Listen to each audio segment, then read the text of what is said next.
Hello students, welcome back to our YouTube channel Hindi आइकर। आज हम 11वीं कक्षा की पुस्तक आरोह भाग 1 का पाठ गलता लोहा पढ़ेंगे, जिसके लेखक शेखर जोशी जी हैं। सबसे पहले हम शेखर जोशी जी के बारे में के परिचय के बारे में जानते हैं। शेखर जोशी का जन्म 1932 ईस्वी में हुआ। गलता लोहा शेखर जोशी द्वारा लिखित कहानी है जो समाज के जातिगत विभाजन पर कई कोणों से टिप्पणी करने वाली कहानी है। इस कहानी में लेखक ने जातिगत आधार पर निर्मित झूठे भाईचारे को खोखला साबित करते हुए मेहनत कशों के सच्चे भाईचारे को प्रदर्शित किया है। यानी कि जातिगत भावना, जो झूठा भाईचारा दिखाते हैं आपस में प्रेम प्यार का, उसको खत्म बताते हुए मेहनत करने वालों के सच्चे भाईचारे की तरफ इशारा किया है और लोगों को समझाया है कि मेहनत करने वाले सच्चे भाईचारे होते हैं। तो चलिए पढ़ते हैं।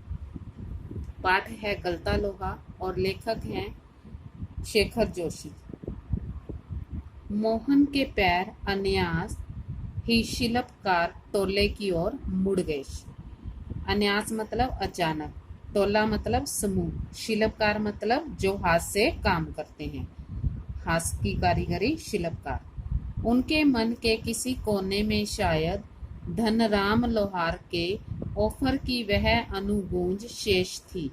गूंज मतलब आवाज, जिसे वह पिछले 3-4 दिनों से दुकान की ओर जाते हुए दूर से सुनता रहता था। निहाई पर रखे, निहाई मतलब लोहे का एक टुकड़ा, मोटा टुकड़ा होता है जिस पर रख के लोहे को ही पीटा जाता है। निहाई पर रखे लाल गरम लोहे पर पड़ती हथौड़े की धप धप आवाज, ठंडे लोहे पर लगती चोट से उठता ठनकता स्वर, ठनकता मतलब आवाज, और निशाना साधने से पहले खाली निहाई पर पड़ती हथौड़े की खनक आवाज, हथौड़े की आवाज, जिन्हें वह दूर से ही पहचान सकता था। ठनकता मतलब गूंज, दूर से ही पहचान लेता था। कौन? मोहन।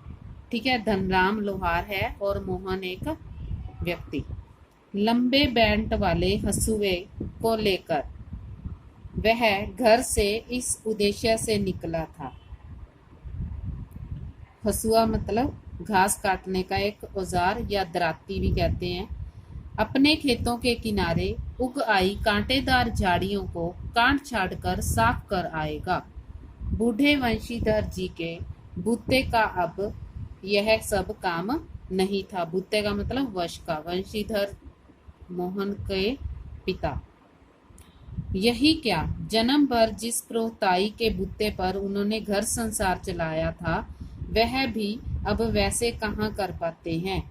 यजमान लोग उनकी निष्ठा और संयम के कारण उन पर श्रद्धा रखते हैं, लेकिन बुढ़ापे का जर्जर शरीर अब इतना कठिन श्रम और व्रत उपवास नहीं झेल पाता। सुबह सुबह जैसे उससे सहारा पाने की नीयत से ही उन्होंने गहरा निश्वास लेकर कहा था, यानी कि गहरी सांस लेकर कहा था, आज गणनाथ जाकर चंद्र दत्त जी के लिए रुद्री पाठ करना था। अब मुश्किल ही लग रहा है। रुद्र पाठ मतलब शंकर जी का पाठ। अब मुश्किल ही लग रहा है। यह 2 मील की सीधी चढ़ाई अब अपने बूते की नहीं, यानी कि उसके बस की बात नहीं है कि 2 मील की वो सीधी चढ़ाई चढ़ सके। एकाएक ना भी नहीं कहा जा सकता। एकाएक मतलब अचानक वो नहीं, ना भी नहीं कर सका। कुछ समझ में नहीं आ रहा था उसे। मोहन उनका आशय न समझता था, यानी कि मतलब नहीं समझता हो, ऐसी बात नहीं, लेकिन पिता की तरह ऐसे अनुष्ठान कर पाने का अभ्यास उसे अभ्यास ही है और न वैसी गति। यानी कि इस तरह के धार्मिक कार्य मोहन अभी नहीं कर पाता, ना तो उसे उसका अभ्यास है और ना ही उसमें वो गति है। पिता की बातें सुनकर भी उसने उनका भार हल्का करने का कोई सुझाव नहीं दिया। जैसे हवा में बात कह दी गई थी, वैसे ही अनुत्तरित रह गई, यानी कि उसका आगे से कोई उत्तर उसने नहीं दिया, उसने उस बात को हवा में ही छोड़ दिया।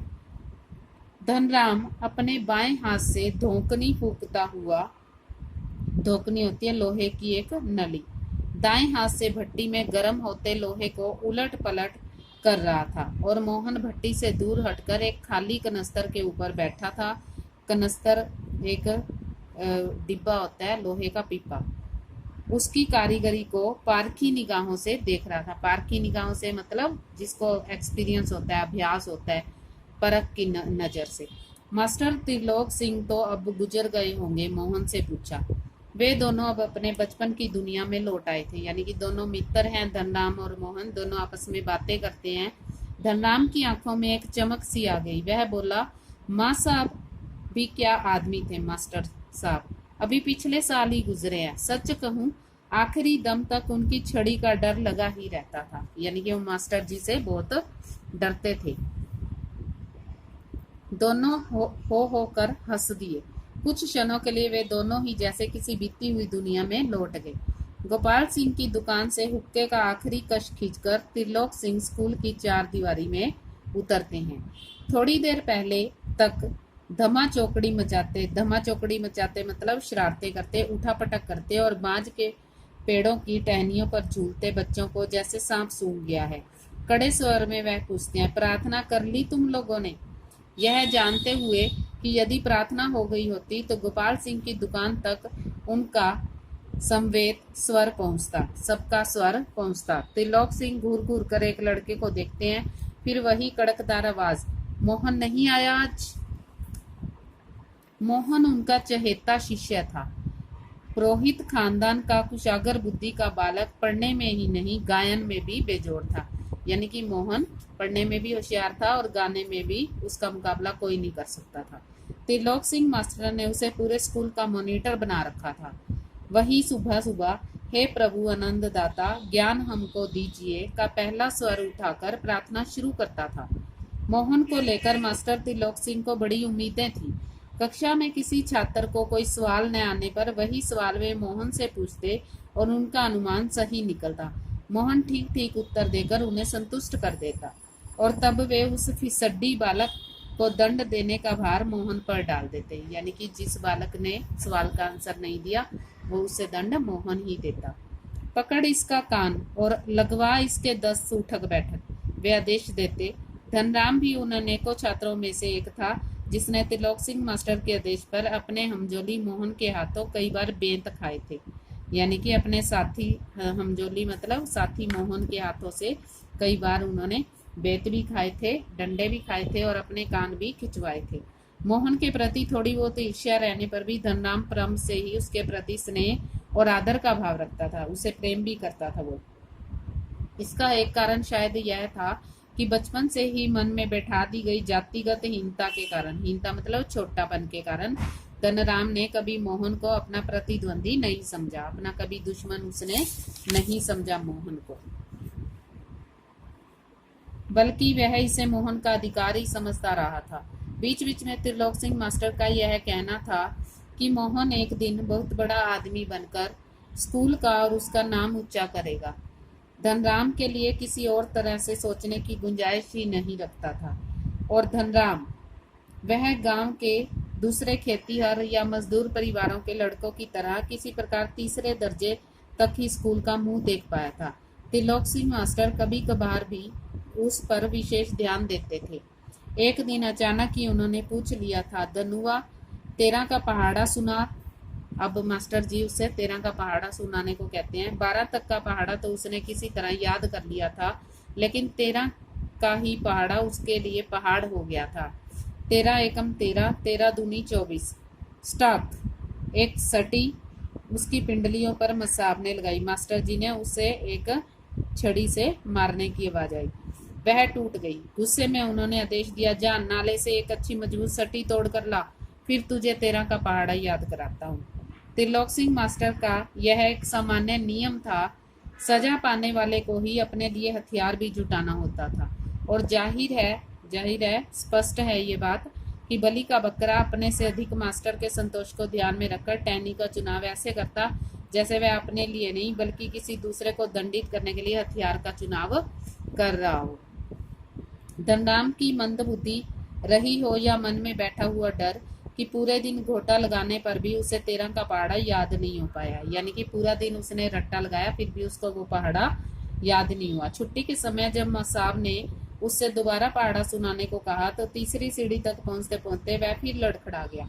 लेकिन इस बार मास्टर त्रिलोक सिंह ने उसके लाए हुए बेत का उपयोग करने की बजाय जवान की चाबुक लगा दी थी। तेरे दिमाग में तो लोहा भरा है, विद्या का ताप कहाँ लगेगा इसमें। अपने थैले से 5-6 दरातियां निकालकर उन्होंने धरनाम को धार लगा लाने के लिए पकड़ा दी। किताबों की विधा का ताप लगाने की सामर्थ्य धरनाम के पिता की नहीं थी। धरनाम हाथ पैर चलाने लायक हुआ था कि बाप ने उसे धोकनी फूकने का सान लगाने का कामों में उलझाना शुरू कर दिया। फिर धीरे धीरे हथौड़े से लेकर घन चलाने मतलब बड़ा हथौड़ा चलाने की विधा सिखाने लगा। फर्क इतना ही था कि जहाँ मास्टर त्रिलोक सिंह उसे अपनी पसंद का बेंत चुनने की छूट दे देते थे, वहाँ गंगाराम उसका चुनाव स्वयं करते थे और जरा सी गलती होने पर छड़ बेंत हत्था जो भी हाथ लग जाता उसी से अपना प्रसाद दे देते। एक दिन गंगाराम अचानक चल बसे तो धनराम ने सहज भाव से उनकी विरासत संभाल ली और पास पड़ोस गांव वालों को याद नहीं रहा कि वे कब गंगाराम के ऑफर को धनराम का ऑफर कहने लगे। यानी कि धनराम ने उन पर कब्जा कर लिया।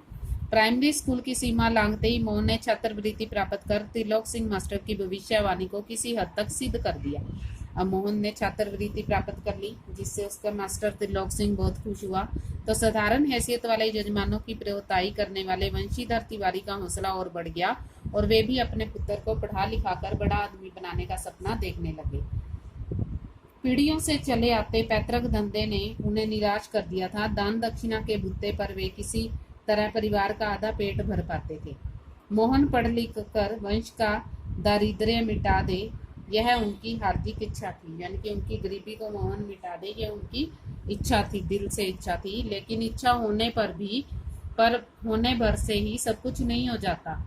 आगे की पढ़ाई के लिए जो स्कूल था वह गांव से 4 मील दूर था। 2 मील की चढ़ाई के अलावा बरसात के मौसम में रास्ते में पड़ने वाली नदी की समस्या अलग थी।